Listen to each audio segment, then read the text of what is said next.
আসসালামু আলাইকুম। আশা করি সবাই ইনশাআল্লাহ ভালো আছেন। আবার আজকে রাত্রে আপনাদেরকে অ্যাকচুয়ালি যেটা করানোর কথা ছিল সেটা হচ্ছে আধুনিক পদার্থবিজ্ঞানের সূচনার কাল দীর্ঘায়ন, দৈর্ঘ্য সংকোচন, ভরের আপেক্ষিকতা, এইগুলার ম্যাথমেটিক্যাল সমস্যার করানোর কথা ছিল। ওকে, চলেন আমরা দ্বিতীয় পত্রের অধ্যায় 8-এর আজকের যে লেকচারটা, এই লেকচারটা আমি আসলে শুরু করব যে আধুনিক পদার্থবিজ্ঞানের সূচনায় বিশেষ আপেক্ষিকতা তত্ত্ব অনুযায়ী বেশ কিছু জিনিসপত্র আসে। সুতরাং যে জিনিসপত্রগুলো আসে সেগুলো আগে একটু আমি বলে নেই, তারপর হচ্ছে আমরা সেগুলোর গাণিতিক সমস্যাগুলো দেখব। সো 4টা ইস্যু। 1 নাম্বার হচ্ছে কাল দীর্ঘায়ন।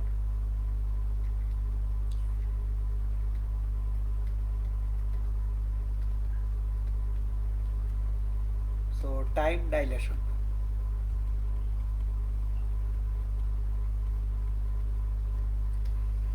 টাইম ডাইলেশনটা কি? টাইম ডাইলেশনটা হচ্ছে যদি একটা বস্তু, একটা রকেট বা একটা গাড়ি, সেটা আলোর বেগের সাথে তুলনা করা যায় এরকম একটা বেগে বা অনেক বেশি বেগে গতিশীল হয়, তাহলে গতিশীল কাঠামো হতে যে ঘটনা দেখা হবে সেই ঘটনার সময় আর স্থির কাঠামো হতে যে ঘটনা দেখা হবে ওই ঘটনার সময়ের মধ্যে একটা ভিন্নতা থাকবে। এটাকেই হচ্ছে আমরা টাইম ডাইলেশন বা কাল দীর্ঘায়ন বলি। সো এখন কাল দীর্ঘায়নের সূত্রটা হচ্ছে T equals to T zero divided by root over one minus V square by C square. এখন আগে আমাদের জানতে হবে কোনটা কি মিন করে। সো এইখানে অনেকে একটু ঝামেলায় পড়ে যায়, কোনটা টি জিরো কোনটা টি। টি জিরো হচ্ছে গতিশীল কাঠামোর অভ্যন্তরে মাপা সময়, আর টি হচ্ছে স্থির কাঠামোতে মাপা সময়। এখন আমি এই কাল দীর্ঘায়নে একটার পর একটা এক্সাম্পল দিয়ে বুঝাবো আসলে কালটা কিভাবে দীর্ঘায়িত হচ্ছে, কে কিভাবে সময়টা মাপতেছে। সুতরাং কোশ্চেন 1,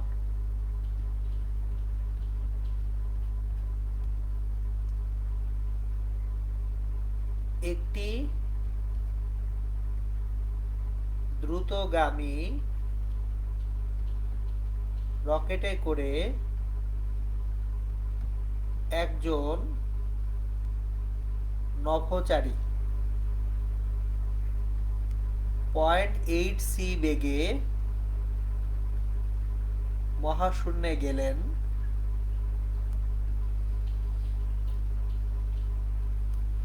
ও 6 বছর পর 6 বছর কাটিয়ে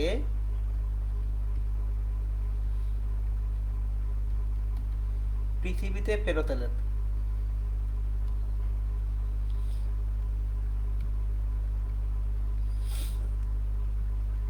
মহাশূন্যচারী 2060 সালে পৃথিবী হতে রওনা দিলে কত সালে তিনি পৃথিবীতে ফেরত আসবেন?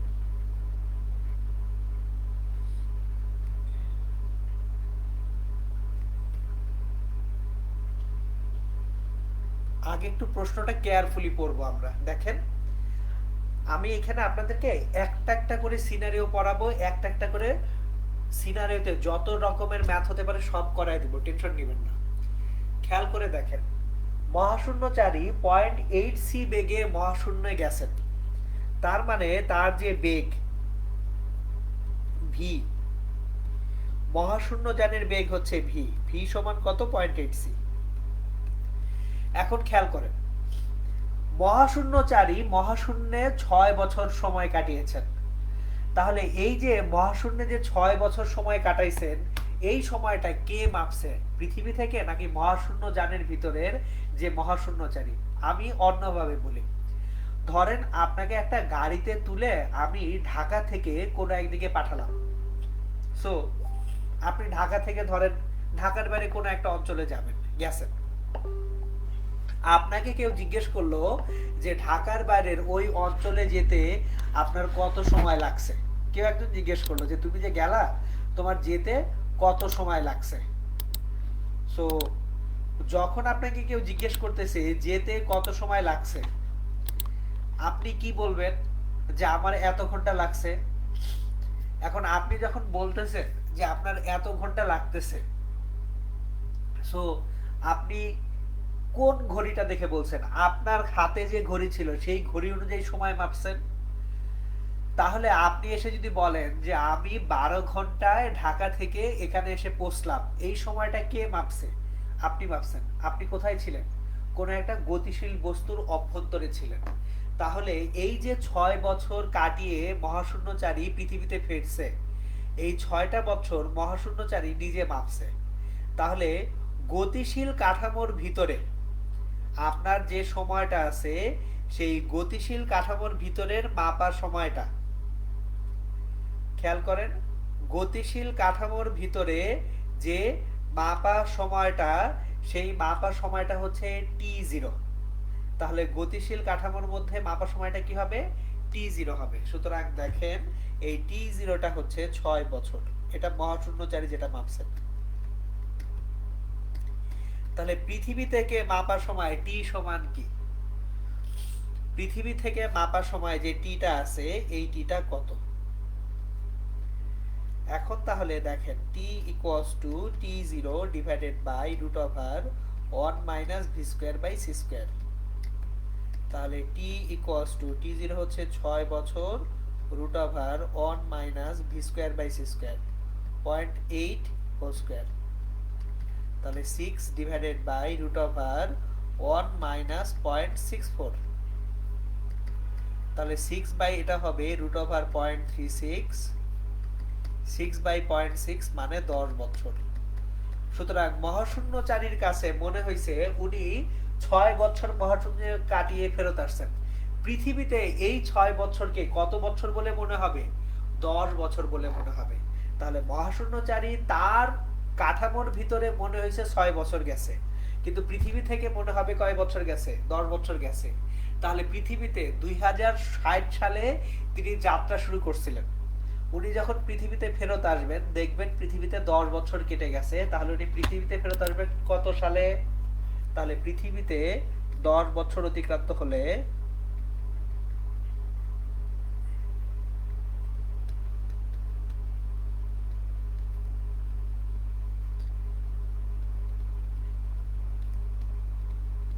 মহাশূন্যচারী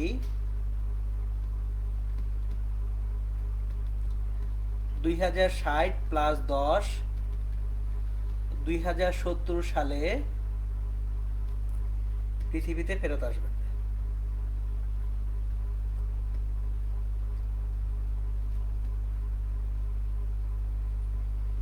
এই ছিল কাল দীর্ঘায়নের প্রথম এক্সাম্পলটা। ওকে, চলেন সেকেন্ড কোশ্চেনে যাই।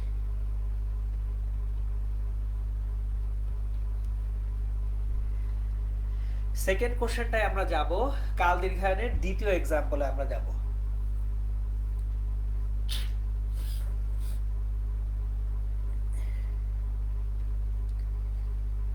বিশ দিনে বংশ বিস্তার করে দ্বিগুণ হয় এরকম একটি জীবাণুকে 0.995 বেগে রকেটে করে মহাশূন্যে পাঠানো হলো ও 1000 দিন পর পৃথিবীতে ফেরত আনা হলো।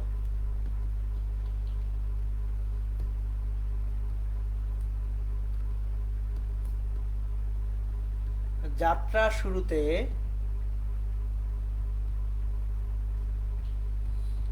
রকেটে 2টি জীবাণু থাকলে ফেরত আসার পর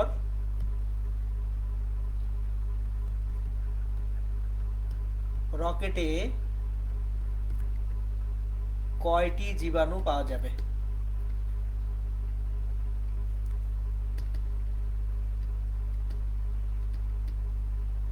এটা হচ্ছে আমাদের আজকের দ্বিতীয় কোশ্চেন।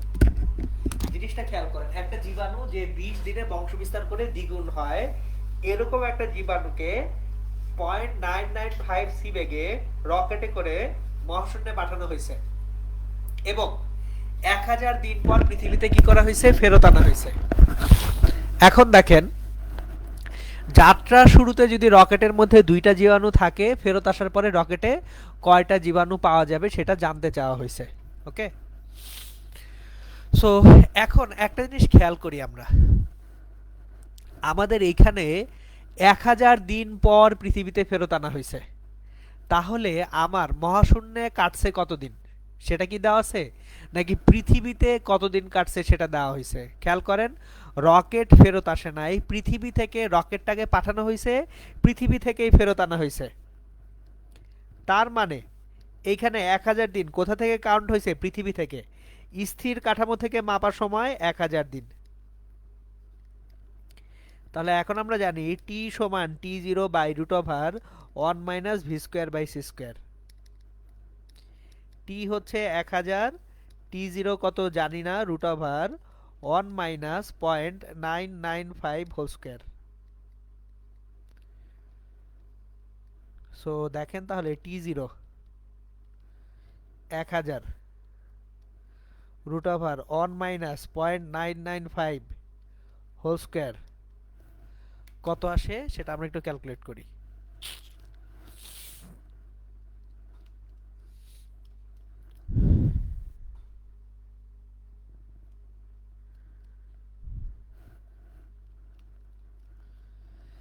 এটা আসবে হচ্ছে 99.87 দিন বা অলমোস্ট 100 দিন। তাহলে খেয়াল করেন, আমার পৃথিবী থেকে যে সময়টা আমরা মাপছি 1000 দিন, রকেটের মধ্যে সেই সময়টাকে একই সময়কে মাপছি কত দিন? 100 দিন। এবার জীবাণু পৃথিবীর সময় অনুযায়ী বৃদ্ধি পাবে না রকেটের সময় অনুযায়ী বৃদ্ধি পাবে? জিনিসটা একটু বুঝিয়ে বলি। ধরেন আপনি একটা রকেটে বসে আছেন, তাহলে ঘটনা ঘটবে কার সময় অনুযায়ী? আপনার সময় অনুযায়ী। আমি একটু অন্যভাবে বলি, একটু বুঝাই। দেখেন, ধরেন আপনি 1 কাপ চা খাবেন, আপনি রকেটে বসে চায়ে চুমুক দিচ্ছেন, তো চা খাইতে আপনার 5 মিনিট সময় লাগে, তাহলে রকেটে আপনার চা খাওয়ার সময়টা 5 মিনিট। কিন্তু পৃথিবী থেকে এই ঘটনাটাকে আমরা যারা দেখব, তাদের কাছে এই 5 মিনিটটাকে বেশি বলে মনে হবে, তাদের কাছে মনে হবে আপনি চা খাচ্ছেন 10 মিনিট ধরে। সো প্রকৃত ঘটনা কিন্তু গতিশীল কাঠামোর ভিতরে ঘটতেছে। তাহলে জীবাণুগুলা বংশ বৃদ্ধি করবে, জীবাণুগুলা বৃদ্ধি পাবে কোন সময় অনুযায়ী? জীবাণুগুলা বৃদ্ধি পাবে রকেটের ভিতরের সময় অনুযায়ী। তাহলে জীবাণুগুলা রকেটের ভিতরে কতদিন কাটাইছে? 100 দিন। খেয়াল করেন, জীবাণুগুলা রকেটের ভিতরে 100 দিন কাটাইছে, তাহলে 100 দিনে তারা কিরকম ভাবে ডাবল হয়ে কত গুণ হয়েছে সেটা দেখি। দেখেন, 100 দিনে তারা 100 divided by 20, 100 divided by 20 equals to 5 বার দ্বিগুণ হওয়ার সুযোগ পাইছে।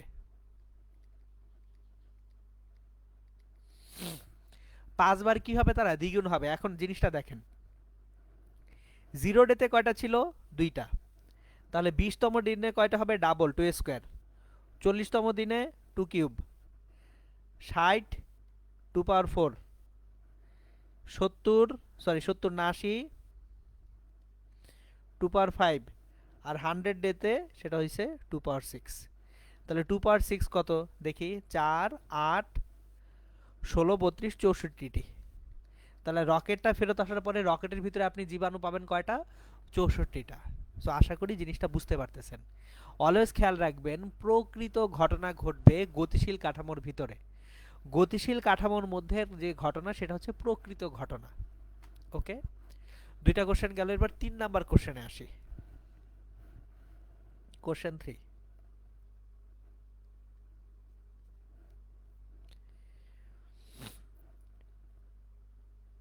মনে করো আলোর বেগ 100 কিলোমিটার/আওয়ার। আমরা ধরে নিচ্ছি আলোর বেগটা 100 কিলোমিটার/আওয়ার। এটা অ্যাকচুয়াল আলোর বেগ না, এটা আপনিও জানি আমিও জানি। জাস্ট আমরা ধরে নিচ্ছি, মনে করো আলোর বেগ 100 কিলোমিটার/আওয়ার। একজন ডাক্তার দাবি করলেন তিনি 80 কিলোমিটার/আওয়ার বেগে গাড়ি চালিয়ে 120 কিলোমিটার দূরবর্তী একটি হাসপাতালে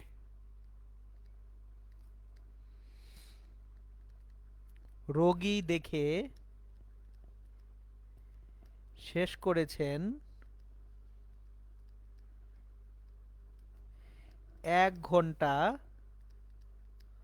15 মিনিট সময়।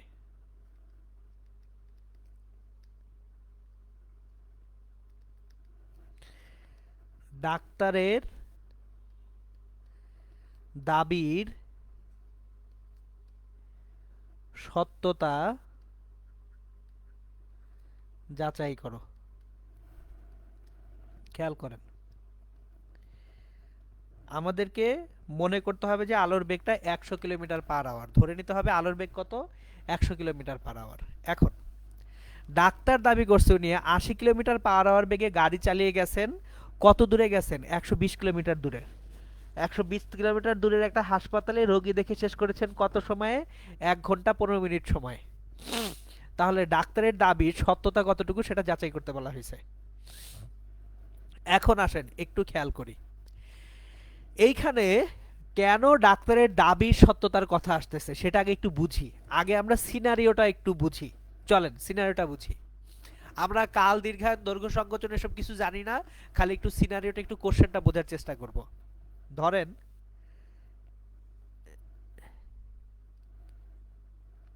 এই হচ্ছে ডাক্তার বাবাজি,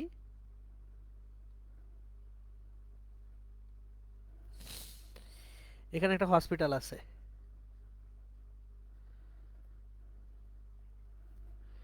এটা হসপিটাল।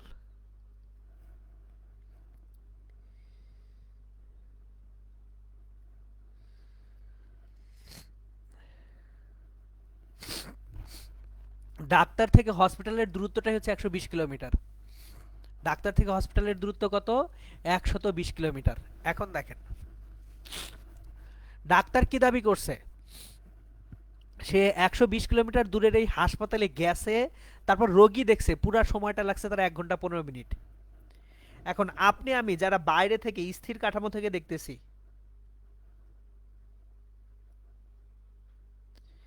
আমাদের কাছে স্থির কাঠামো হতে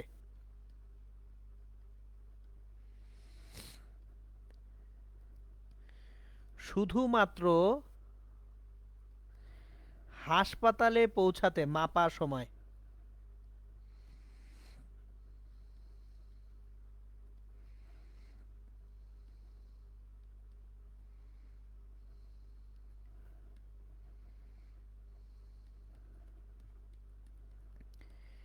দেখেন স্থির কাঠামো হতে মাপা যে সময়টা, সেটা কিন্তু টি। আবারও বলতেছি, স্থির কাঠামো হতে মাপার সময়টা কত, টি। আর গতিশীল কাঠামোর ভিতরে মাপার সময় কত, টি জিরো। তাহলে আপনি আমি বাইরে থেকে কিভাবে চিন্তা করব, ওকে গাড়িটা 120 কিলোমিটার যাবে, 80 কিলোমিটার পার আওয়ার বেগে যাবে, তাহলে গাড়িটার যেতেই সময় লাগবে কত, 1.5 ঘন্টা। তাহলে আপনার আমার কাছে শুরুতেই মনে হলো ডাক্তার একটা ব্যাটা ভণ্ড। কেন? সে দাবি করছে সে 120 কিলোমিটার দূরে একটা হাসপাতালে গেছে, আবার রোগীও দেখছে 1.5 ঘন্টা সময়। কত বড় মিথ্যুকের মিথ্যুক। সো ওই যে ডাক্তার আগে আর পূর্বেই রোগী পটল তুলিল টাইপ অবস্থা হবে। এখন দেখেন আমাদের এইখানে যেহেতু ডাক্তারের গাড়ির বেগটা খেয়াল করেন সেটা কত, 80 কিলোমিটার পার আওয়ার, আলোর বেগ কত ধরতে বলা হয়েছে, 100 কিলোমিটার পার আওয়ার। তাহলে ডাক্তারের বেগ, গাড়ির ডাক্তারের যে গাড়ির বেগ, এটা আলোর বেগের 80% বা 0.8 টাইমস। তাহলে এখানে কি সাধারণ থিওরি আসবে না বিশেষ আপেক্ষিকতা তত্ত্ব আসবে? এখানে বিশেষ আপেক্ষিকতা তত্ত্ব চলে আসবে। তাহলে বিশেষ আপেক্ষিকতা তত্ত্ব যদি চলে আসে, এই যে ডাক্তারের কাছে মাপার সময়, ডাক্তারের কাছে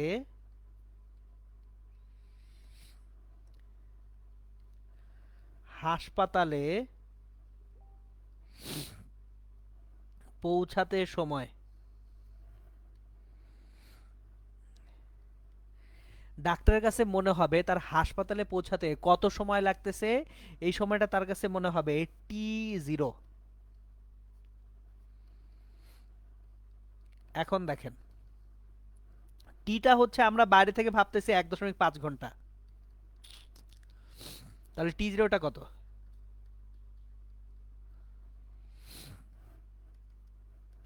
1.5 × √0.36।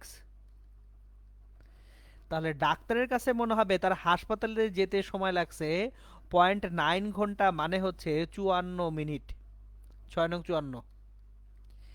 খেয়াল করেন আমরা স্থির কাঠামো থেকে যে সময়টাকে 1.5 ঘন্টা মানে 90 মিনিট মাপতেছি, সেটা ডাক্তার মাপতেছে কত মিনিট, 54 মিনিট। তাহলে ডাক্তার ডাক্তার তাহলে সে কত সময়ে যাচ্ছে, তার কাছে মাপা সময় 54 মিনিট। ঠিক আছে, খেয়াল করেন তাহলে ডাক্তার যদি 54 মিনিটে যেয়ে পৌঁছায়, তার রোগী দেখতে আরো কত সময় আছে হাতে, 6 আর 15 21 মিনিট। তাহলে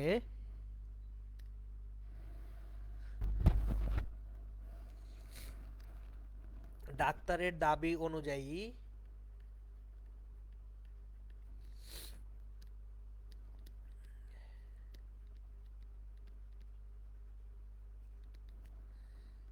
তার হাসপাতালে পৌঁছাতে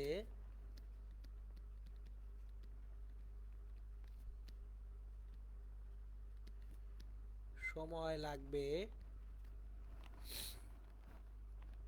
54 মিনিট, এবং তার হাতে রোগী দেখার জন্য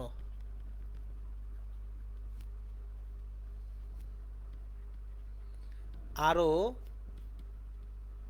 75 - 54 21 মিনিট সময় থাকবে।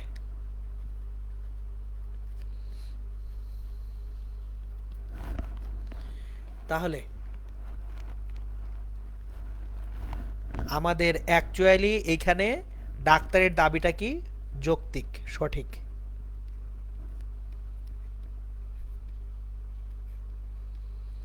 কারণ অ্যাকচুয়ালি কি হয়েছে, গতিশীল কাঠামোতে তার যে ঘড়ি সেটা ধীরে চলছে, যেটা আমাদের কাছে মনে হয়েছে তার যেতেই লাগবে 1.5 ঘন্টা, ওই সময়টা তার কাছে মনে হয়েছে 54 মিনিট। ঠিক আছে, সো এটাই হচ্ছে আমাদের কাল দীর্ঘায়নের 3টা ম্যাথ গেল। আমি আরো কাল দীর্ঘায়নের ম্যাথ করাবো, কিন্তু তার আগে একটু দৈর্ঘ্য সংকোচনের ব্যাপারটা পড়ায় নিব, তারপর আমি হচ্ছে আপনাদেরকে আবার ফেরত আনবো কাল দীর্ঘায়নের আরো কিছু ম্যাথে পড়ে। সো কেউ একজন হাত তুলছেন, দেখি কি বলতে চান। হ্যাঁ আহনাব, বলেন ভাইয়া।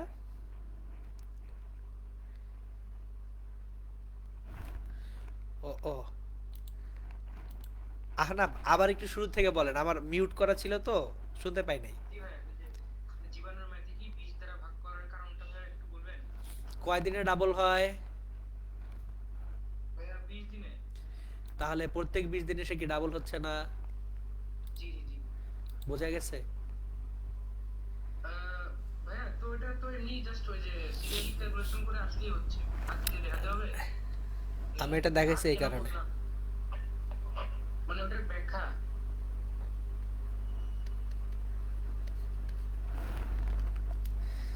আমি যখন পরবর্তীতে অ্যাডমিশনে পড়াবো তখন এটুকু করবো না, আমি সরাসরি এর সমান 2 এর জিরো লিখে দিব। আচ্ছা এবার বুঝছি। বুঝছেন? এখন এই যে শুরুতে করাচ্ছি তো, শুরুতেই যদি এরকম করি তাহলে তো অনেকে বুঝবে না ভাইয়া। বুঝাইতে পারছি? জি ওকে। ভাই জি। আচ্ছা, ওকে। তাহলে দেখেন ডাক্তারের দাবি সঠিক। এখন আসেন আমরা কাল দীর্ঘায়ন পড়ে ফেলছি, এবার 2 নাম্বার যেখানে যাব সেটা হচ্ছে দৈর্ঘ্য সংকোচনে। কাল দীর্ঘায়ন ছিল, এবার আসবো দৈর্ঘ্য সংকোচন।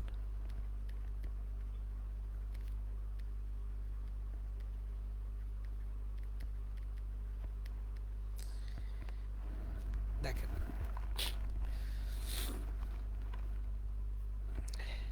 খেয়াল করেন, আমরা যখন দৈর্ঘ্য সংকোচন করব তখন কি দেখবো এখানে সেটা দেখি।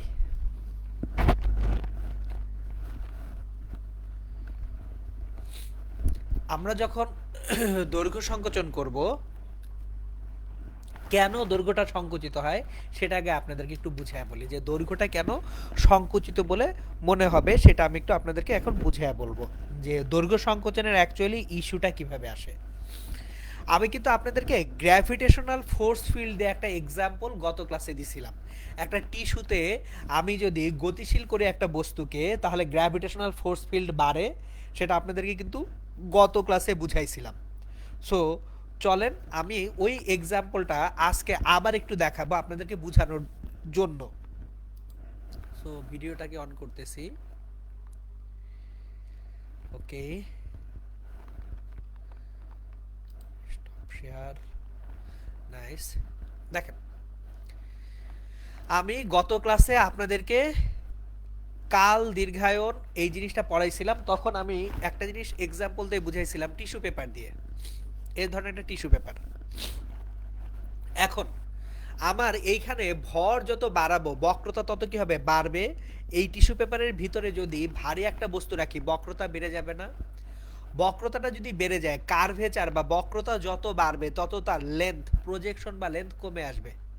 সো কাল দীর্ঘায়ন বলেন, দৈর্ঘ্য সংকোচন বলেন, ভরের আপেক্ষিকতা বলেন, সবগুলোই হচ্ছে কার্ভেচার বা বক্রতার সঙ্গে ডিপেন্ডেন্ট। সো যে কারণে গ্র্যাভিটেশনাল ফোর্স ফিল্ড বড় হবে, গ্র্যাভিটেশনাল ফোর্স ফিল্ডটা শক্তিশালী হবে, সেই একই কারণে অ্যাকচুয়ালি আপনার কাল দীর্ঘায়ন হবে, দৈর্ঘ্য সংকোচন হবে এবং ভরটা বেড়ে যাবে। তিনটা অ্যাকচুয়ালি একই জিনিস। ওকে, নিয়ামুল চৌধুরী, হ্যাঁ বলেন ভাইয়া, কি বলতে চান? তা ভাইয়া ওই বক্রতা বাড়লে লেন্থ কিভাবে কমে যাবে ব্যাপারটা বুঝলাম না। প্রজেকশন আপনার যদি বক্রতাটা বাড়ে, আমরা দৈর্ঘ্য বলতে, দৈর্ঘ্য হচ্ছে ওয়ান ডাইমেনশনাল একটা প্রপার্টি। দৈর্ঘ্য কখনোই টু ডাইমেনশনাল প্রপার্টি না। তাহলে ওয়ান ডাইমেনশনাল প্রপার্টি যদি হয়, আমরা আসলে দৈর্ঘ্য বলতে সবসময় প্রজেকশনটা বুঝি। আমি এই জিনিসটাকে একটু অন্যভাবে বুঝাই। ধরেন এই যে আমার হাতটা, আপনারা দেখতেছেন কিভাবে? 3 ডাইমেনশনাল দেখতেছেন, খেয়াল করেন। এই যে আপনারা 3 ডাইমেনশনাল আমার হাতটা দেখতেছেন, এই যে দেখেন আমার হাতটা, হাতের একটা লেন্থ আছে। এখন যদি এখানে একটা কার্ভেচার আসে, খেয়াল করেন হাতের লেন্থ আমার এই যে বাম হাত পর্যন্ত, কার্ভেচার বা বক্র হইলে এইটার যদি ছায়া প্রজেকশন নেই, তখন প্রজেকশনটা কি একই থাকবে না ছোট হয়ে যাবে? খেয়াল করেন, এটা হচ্ছে জেনারেল লেন্থ। এখন যদি আমি গতিশীল করি, হাতটাকে অনেক বেশি গতিশীল করি, তাহলে due to force field, gravitational force ফিল্ডের জন্য এটার বক্রতা চলে আসবে। বক্রতা চলে আসলে সেটা কি এরকম সোজা থাকবে নাকি বাঁকা হয়ে যাবে? বাঁকা হয়ে যাবে। বাঁকা হয়ে গেলে প্রজেকশনটা এখন কি আগের মতো আছে না কমে গেছে? কমে গেছে। এটাই হচ্ছে দৈর্ঘ্য সংকোচন। আর হ্যাঁ, নিয়ামুল চৌধুরী বলেন, বুঝছেন কিনা? জি ভাইয়া এখন বুঝতে পারছি। এখন বুঝতে পারছেন? ওকে। ওই আপনাদেরকে একটা ভিডিও শেয়ার করছিলাম, ভিডিওতে সুন্দর মতো আমি এই প্রজেকশনের ব্যাপারটা তো দেখাইছিলাম ইউটিউব ভিডিওতে। এনিওয়ে, সো তাহলে আবার বলতেছি। ও আর সরি, ঠান্ডা লাগছে তো কথা ভাইয়া ওই হ্যাঁ, প্রজেকশনের ব্যাপারটা ফ্যাক্টর পড়ানোর সময় দেখাইছিলেন ক্লাসে, 9 10 এর মতো। হ্যাঁ হ্যাঁ হ্যাঁ, ওই তো মানে সব কিছু ভাইয়া রিলেটেড। আচ্ছা সরি বলে নেই, ঠান্ডা লাগছে তো প্রচন্ড, এই জন্য একটু মানে নাকে মুখে কথা বলতেছি, মাইন্ড করেন না। ওকে, যেটা বলতেছিলাম, দেখেন আমার এই যে এখানে নাইমুর রহমান রাতুল আপনার কোশ্চেনের অ্যান্সার মনে হয় পেয়ে গেছেন আমি এই ব্যাখ্যা দেওয়ার পরে। Why clocks also run slower than higher gravitational fields, higher gravitational ফিল্ডে কেন ক্লকটা স্লো হয়ে যায়। সো এর সব কিছুর ব্যাখ্যা একই জায়গায়, যে কারণে গ্র্যাভিটেশনাল ফোর্স ফিল্ডটা বড় হবে সেই কারণটা কি, যদি আমি ঘনত্ব বাড়াই বা ভারী একটা বস্তু স্পেস টাইম কন্টিনিউয়ামের চাদরে রেখে দিই, সো ওই যে আমি টিস্যুটাটায়, এই টিস্যুটায় যত ভারী বস্তু রাখবো, এখানে যত ভারী বস্তু আমি রাখবো, ততই তার কার্ভেচার বা বক্রতাটা কি হবে, বেড়ে যাবে। বক্রতা বাড়লে সে তার নিজের দিকে চারপাশে সবগুলো বস্তুকে টেনে আনতে যাবে। সো গ্র্যাভিটেশনাল ফোর্স ফিল্ড বাড়তেছে কিসের জন্য, ঘনত্ব বা ভরের জন্য। আর গ্র্যাভিটেশনাল ফোর্স ফিল্ড যদি বেড়ে যায়, ইন দ্যাট কেস অতি অবশ্যই আমার কি হচ্ছে, দৈর্ঘ্যটা, এই যে প্রজেকশনটা ছোট হয়ে আসতেছে। এখন যদি কোথাও দৈর্ঘ্য ছোট হয়ে যায়, জিনিসটা খেয়াল করেন, গতিবেগ একই আছে, আপনার কাছে মনে হচ্ছে আপনি কম দৈর্ঘ্য যাচ্ছেন, তাহলে আপনার সময় কি বেশি মনে হবে না কম মনে হবে, কম মনে হবে। সো যেখানে দৈর্ঘ্য সংকুচিত হচ্ছে সেখানে সময়টা আপনার কম বলে মনে হচ্ছে গতিশীল কাঠামো থেকে। আর ভরের ব্যাপারটা কি, আমি যত বেশি ভারী বস্তু রাখবো ততই কি হবে, বক্রতা বাড়বে। এখন তাহলে গতিশীল করলে গতিশক্তির কারণে সে চারপাশের ফোর্স ফিল্ডটাকে, দেখেন বারবার একটা কথা বলতেছি, এইগুলা কিন্তু ফিজিক্যালি কোনোভাবেই বোঝা পসিবল না। কারণ কি, এগুলো শুধুমাত্র পার্টিকেল লেভেলে। বস্তুর বেগ যদি আলোর বেগের 30-40% হয় তখন যে রিয়েলাইজ করা যায়। সো ফিজিক্যাল ডাইমেনশন এগুলো ধরতে চায় না, যে ভাই আমি তো বুঝতেছি না, বুঝবেন না ফিজিক্যাল ডাইমেনশনে। আমি যা পড়াচ্ছি আপনাদেরকে এগুলো অ্যানালজি, আমি বুঝানোর জন্য অ্যানালজিগুলো ক্রিয়েট করতেছি, যে কিভাবে একটা ফোর্স ফিল্ড বা স্পেস টাইমের যে চাদরটা আছে সেখানে কার্ভেচার তৈরি হয় কিভাবে। অ্যাকচুয়াল কার্ভেচার কিন্তু এভাবে দেখা যাবে না, ওটা হচ্ছে ফোর্স ফিল্ডের কার্ভেচার। সো দয়া করে এইগুলোকে ফিজিক্যাল ডাইমেনশনে বুঝতে চান না, বিপদে পড়ে যাবেন। ওকে, চলেন এখন আবার তাহলে দৈর্ঘ্য সংকোচনের ডিটেলসে আবার ঢুকি, ঢুকে ম্যাথ করতে শুরু করি।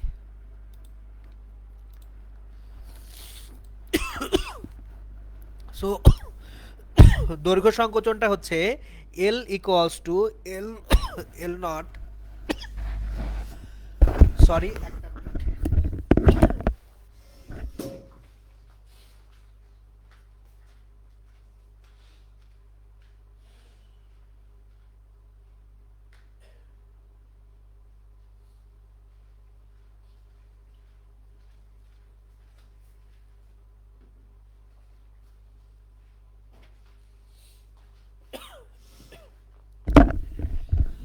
ওকে, দেখেন দৈর্ঘ্য সংকোচনে L equals to L naught root over 1 - V square by C square. এখন দেখেন কোনটা কি, এল জিরো কি এল কি, এল জিরো হলো স্থির অবস্থায় মাপা দৈর্ঘ্য,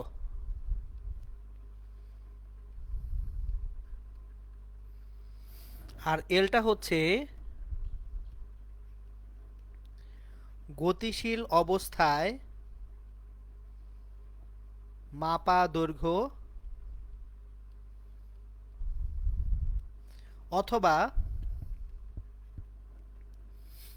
গতিশীল কাঠামো থেকে মাপা দৈর্ঘ্য।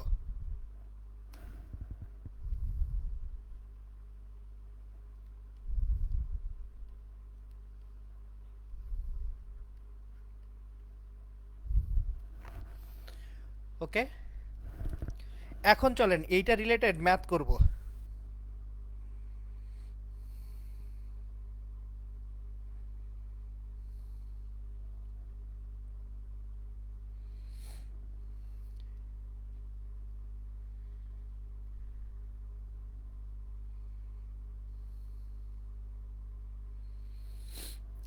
চলেন ম্যাথ করি, দেখি আমাদের আবার একটা জিনিস বুঝাই। দেখেন এইটা একটু বুঝতে হবে, এটা না বুঝলে একটু ঝামেলা আছে, এটা খুব ইম্পর্টেন্ট, বুঝতে হবে, না বুঝলে পুরো ঝামেলা আছে। আমি দুইটা জিনিস লিখছি। ও আচ্ছা, মাঝখানে নিয়ামুল চৌধুরী হাত তুলছিলেন, ওর কথাও তো হয়েছে আপনার সঙ্গে, লোয়ার হ্যান্ড করে দিলাম। ওকে, দেখেন আমি দুইটা কথা লিখছি, একটা হচ্ছে গতিশীল অবস্থায় মাপা দৈর্ঘ্য, আবার বলছি গতিশীল কাঠামো থেকে মাপা দৈর্ঘ্য। দুইটা কেন লিখলাম সেটা একটু বুঝি। দেখেন আমার এই যে হাতে যে পেনটা আছে, যে কলমটা আছে, এই কলমটা স্থির অবস্থায় আছে, স্থির অবস্থায় তার একটা দৈর্ঘ্য মাপতেছি না? তাহলে স্থির অবস্থায় আমি বসে তার যে দৈর্ঘ্য মাপতেছি এটা হচ্ছে L0। এখন কলমটা যদি গতিশীল হয়, কলমটা এদিকে দৌড় দিল, তাহলে কলমটা দৌড় দিলে আমি তার যে দৈর্ঘ্য দেখবো সেটা হচ্ছে L। সো আবার বলতেছি, কলমটা আমার সাপেক্ষে স্থির, এই অবস্থায় কলমের যে দৈর্ঘ্য আমি মাপতেছি সেটা হচ্ছে L0। এখন যদি কলমটা আমার সাপেক্ষে গতিশীল হয়, তখন কলমের যে দৈর্ঘ্য আমি মাপবো সেটা কি? L। ঠিক আছে, এবার একটু উল্টাভাবে চিন্তা করি। ধরেন আমি এখন বসে আছি, কলমের মধ্যে একটা ছোট সাইজের প্রাণী আছে, কলমের মধ্যে একটা ছোট সাইজের প্রাণী আছে, ও আমার সামনে বসে আছে। ও কি আমার মাথার একটা, এই যে চুলের এই প্রান্ত থেকে এই প্রান্ত পর্যন্ত একটা লেন্থ মাপতেছে, যে এই ভদ্রলোকের এই আওলা ঝাওলা চুলগুলা এখান থেকে এই পর্যন্ত এত লেন্থের আছে। এখন এই প্রাণীটা যদি এই কলমের মধ্যে থেকে সে গতিশীল হয়, সে আমার মাথাটাকে অতিক্রম যখন করে যাবে, সে গতিশীল অবস্থায় আমার এই প্রান্ত থেকে এই প্রান্ত পর্যন্ত যে দৈর্ঘ্য সেটা ছোট দেখবে। সো অলওয়েজ কেয়ারফুল থাকবেন যে এল এবং L0-তে ঝামেলাটা কোথায়।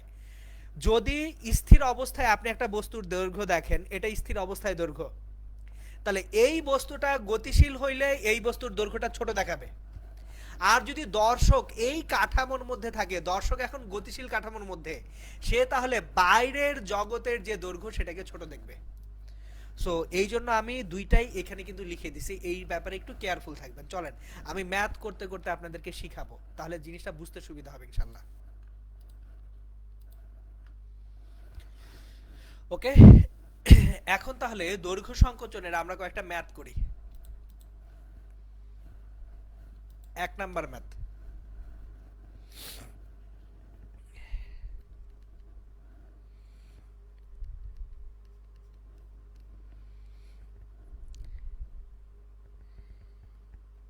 একটি রকেট এর দৈর্ঘ্য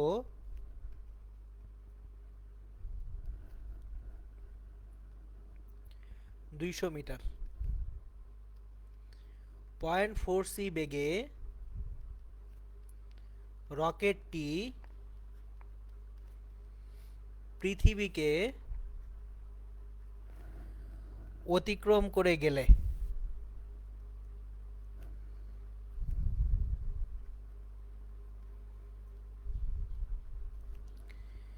পৃথিবী থেকে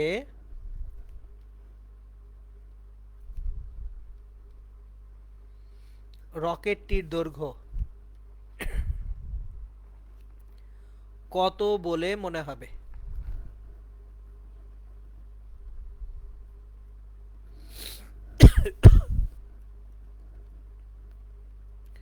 চলেন, রকেটের দৈর্ঘ্য 200 মিটার, যদি 0.4c বেগে রকেটটি পৃথিবীকে অতিক্রম করে যায়, তাহলে পৃথিবী থেকে রকেটটার দৈর্ঘ্য কত বলে মনে হবে?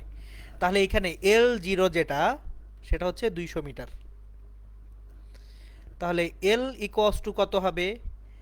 L0 √1 - v²/c²। একটু খেয়াল করেন, আমি একটু আগেই L0টা হচ্ছে স্থির অবস্থায় মাপা দৈর্ঘ্য মানে 200 মিটার, আর Lটা হচ্ছে গতিশীল অবস্থায় ওই বস্তুটার মাপা দৈর্ঘ্য বা গতিশীল কাঠামো থেকে মাপা দৈর্ঘ্য। সো আমরা গতিশীল অবস্থায় তার দৈর্ঘ্যটা মাপতেছি। সো L0টা হচ্ছে 200,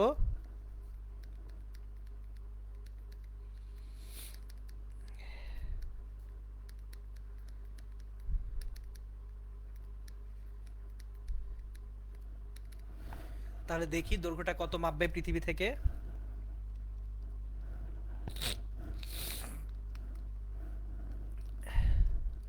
183.3 মিটার মাপবে। এটা গেল একটা। আমরা একটু ডিফারেন্ট আরেকটা ম্যাথে আসবো।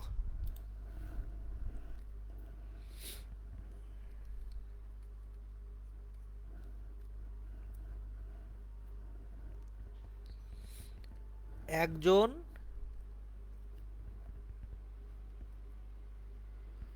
নভোচারী 0.6 বেগে একটি রকেটে করে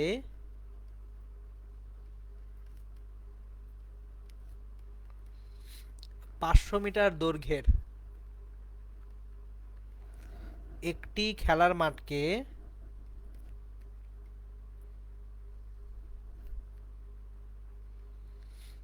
দৈর্ঘ্য বরাবর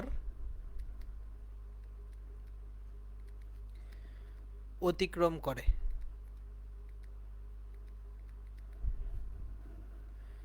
নভোচারীর নিকট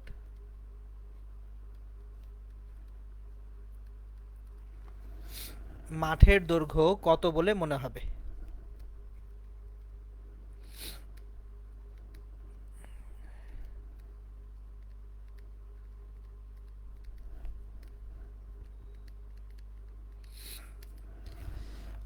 দেখেন, একজন নভোচারী 500 মিটার দৈর্ঘ্যের একটা খেলার মাঠকে অতিক্রম করে যাচ্ছে পয়েন্ট কত বেগে? 6 বেগে। এখন সে যাচ্ছে কি দৈর্ঘ্য বরাবর না? এখন যদি মাঠের সঙ্গে মাঠের সাপেক্ষে নভোচারী স্থির অবস্থায় থাকতেন, তাহলে উনি মাঠের দৈর্ঘ্য মাপতেন, স্থির অবস্থায় দৈর্ঘ্য L0 কত মাপতেন? 500 মিটার। তাহলে L0 মাপতেন 500 মিটার। L কত মাপবেন সেটা হচ্ছে কোশ্চেন। এখন আমরা জানি L সমান L0 root over 1 minus V square by C square.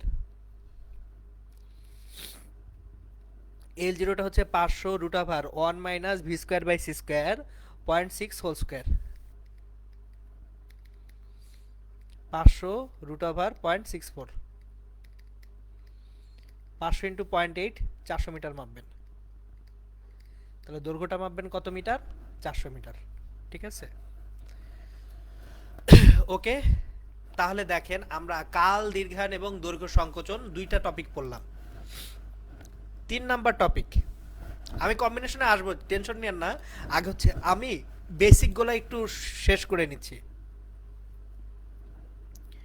ভরের আপেক্ষিকতা।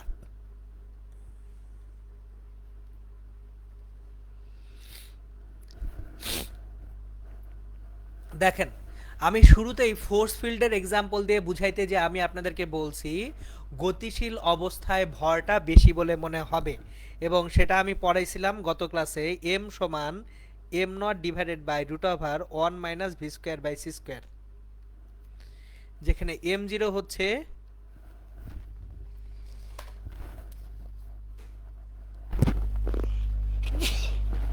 M0টা হচ্ছে স্থির অবস্থায় মাপা ভর,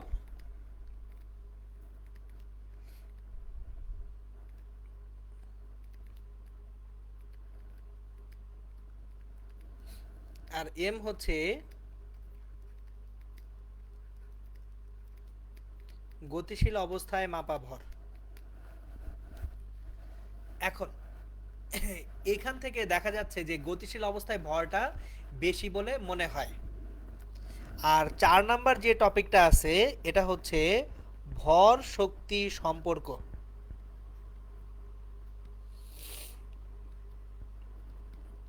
এটা আইনস্টাইনের খুব বিখ্যাত একটা জিনিস, ই সমান এমসি স্কোয়ার। এখানে ইটা হচ্ছে বস্তুর মোট শক্তি। তাহলে একটা বস্তুর মোট শক্তি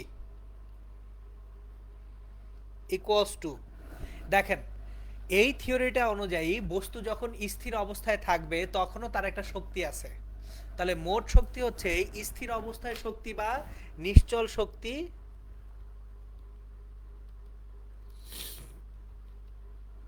প্লাস গতিশীল অবস্থায় শক্তি।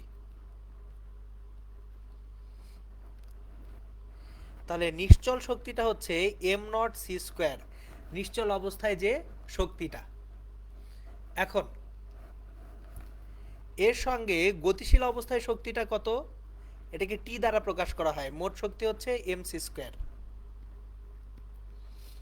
তাহলে গতিশীল অবস্থায় শক্তি টি সমান M minus M not by C square. এই যে দেখেন, এই টিটা হচ্ছে বিশেষ আপেক্ষিকতা তত্ত্ব অনুযায়ী বস্তুর গতিশক্তি। বিশেষ আপেক্ষিকতা তত্ত্ব অনুযায়ী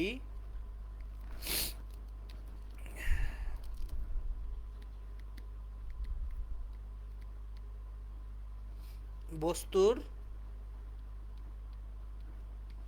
গতিশক্তি। এই ছিল হচ্ছে আমাদের অ্যাকচুয়ালি প্রথম 4টা টপিক। আচ্ছা, আমি আজকে আর ম্যাটার করাচ্ছি না, যেহেতু হাঁচি আসতেছে প্রচন্ড। আমি ইনশাল্লাহ আগামীকালকে আবার দোয়া রাখবেন যাতে আল্লাহ তাআলা সুস্থ রাখেন ইনশাল্লাহ।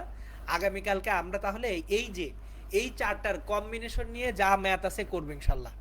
সো কালকে রেগুলার টাইমে সন্ধ্যা 7:15 ইনশাল্লাহ ক্লাস নিব, এবং তখন ইনশাল্লাহ আমরা এই যে কাল, দীর্ঘায়ন, দৈর্ঘ্য সংকোচন এগুলাকে কম্বাইন করে বেশ কিছু সুন্দর সুন্দর সিনারিও তৈরি করা যায়। বাট একটা জিনিস বলি, বোর্ড পরীক্ষায় এমনকি বুয়েট ভর্তি পরীক্ষায় আমি আজকে যে ম্যাথ করাইছি আপনাদেরকে, দেখেন এই যে ম্যাথটা ছিল, যেটা ছিল জীবাণুর ম্যাথ, এই জীবাণুর ম্যাথটা কিন্তু বুয়েট ভর্তি পরীক্ষার ম্যাথ, জীবাণুর ম্যাথটা বুয়েট ভর্তি পরীক্ষায় আসছিল। সো এইরকম আরও কিছু সুন্দর সুন্দর প্রবলেম ইনশাল্লাহ আমরা কালকের ক্লাসে দেখব। ওকে, ঠিক আছে, তাহলে সবাই ভালো থাকবেন, সুস্থ থাকবেন, সুন্দর থাকবেন ইনশাল্লাহ। আসসালামু আলাইকুম।